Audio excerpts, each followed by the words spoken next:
Good morning, Red Hawk Nation. Today is Thursday, August 15th, and I'm Roy Nitzan with the first daily update of the 2019-2020 school year, brought to you by Wingspan TV. Mapping out a new school can often be tough.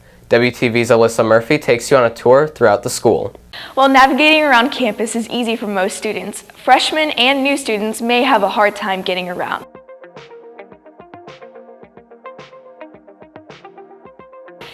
Over here is the SRO office. This is where you go if you have any questions to ask the SRO officer, which is Officer Hubbard. And over here is the front office. This is if you are late, if you have late arrival or early release, you exit through here, or if you have any CTE classes, you enter through here.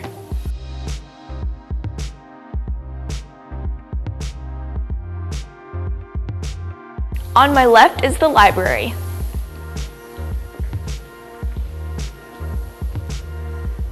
And on my right is the counselor's office.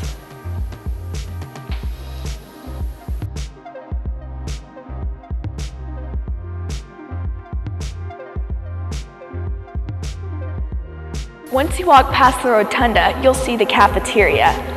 Breakfast is served in the morning, and during advisory, lunch is open.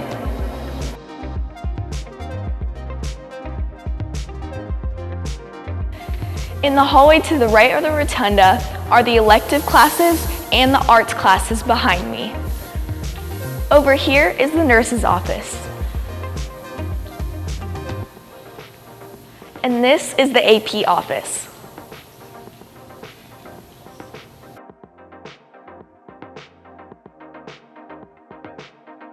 This is the hallway to the gyms. And over here is the fine arts hallway.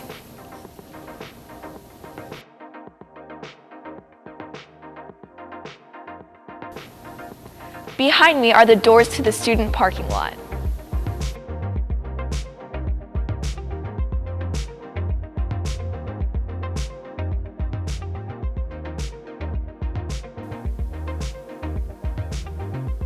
On the hallway left of the rotunda is where most of your classes will be.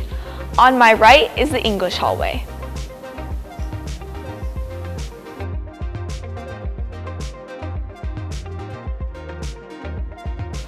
At the end of the English hallway, you'll find back doors that'll lead you to the portables and to the field house. The field house can also be accessed through the cafeteria doors.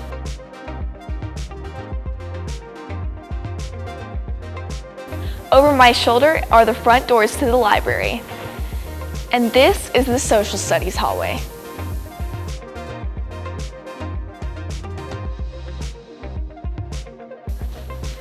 Upstairs on both sides, you'll find science classes.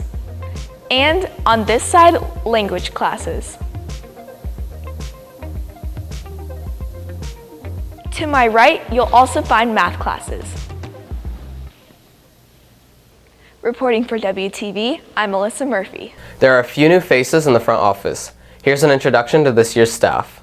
Back leading the Red Hawks as principal is Ashley Rainwater. Taking over as the new associate principal is Stacy Whaling. From there, every assistant principal and counselor works with a group of students based on last names. The AP for students with last names starting with A through E is Phil Brown. Students with the last names starting in the F through L range is Tony Escoto, one of the new faces in the front office. The AP for students with last names M through R is Fern Addo, and the AP for students with last names starting with S through Z is Jason Harris. On the counseling side of things, Stephanie Mueller is the lead counselor. The counselor for students with last names starting with A through E is Andrea Douglas. Students with last names F through L have Ryan Kiefer. M through R last names have Lindsay Pfiffner as their counselor, and the counselor for students with last names starting with S through Z is Stacy Stokes. The school's website has a brand new look. WTV's Kyle Strickland has the details. Similar to the Frisco ISD homepage remodel from 2015, all schools in the district have received new website designs after 8 schools tried out the new look last year.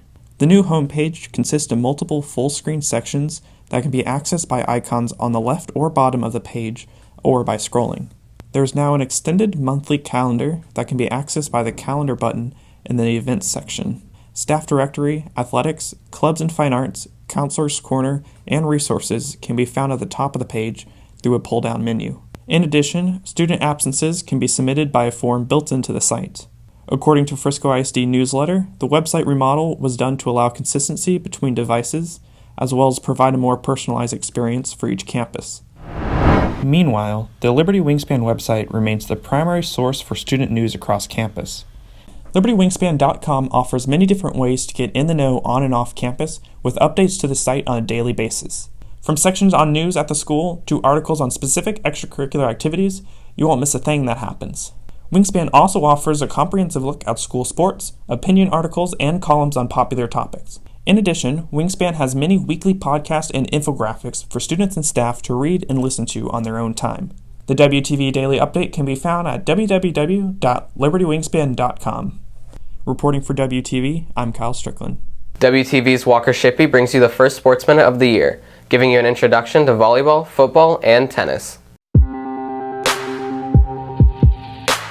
Volleyball has already kicked off their season, playing 6 games leading up to this week. The team currently has an overall record of 5-1, with their only loss coming to 6A Prosper. Volleyball plays in the Northwest Volleyball Tournament today and tomorrow. The Redhawks team tennis season is already underway, with the squad having played matches against both Hebron and Kaufman High Schools. The team plays again on the 23rd against Lebanon Trail at Lebanon Trail from 4 to 8 p.m. Meanwhile, football starts their season on the 30th with a non-district game against North Garland and new head coach Larry Sweeney leading the way for the Redhawks. There's not really a whole lot of changes. I mean, we've been here, and so I think the biggest change is there's a few minor structural things with how we do practice and pre-game and stuff like that. But the reality is the biggest change is the fact that we've got 6 brand new coaches, and so just kind of how they interact with the players and the relationships that they build, that's the biggest change. Reporting for WTV Sports, this is Walker Shippey. If you're looking for more from Wingspan, you can follow us at Liberty Wingspan on Twitter, Instagram, and Facebook, or visit our award-winning website, libertywingspan.com. And now for today's announcements. For any announcements, have your club sponsor email libertywingspanstaff@gmail.com. That's it for today's daily update. This is Roy Nitzan for Wingspan TV.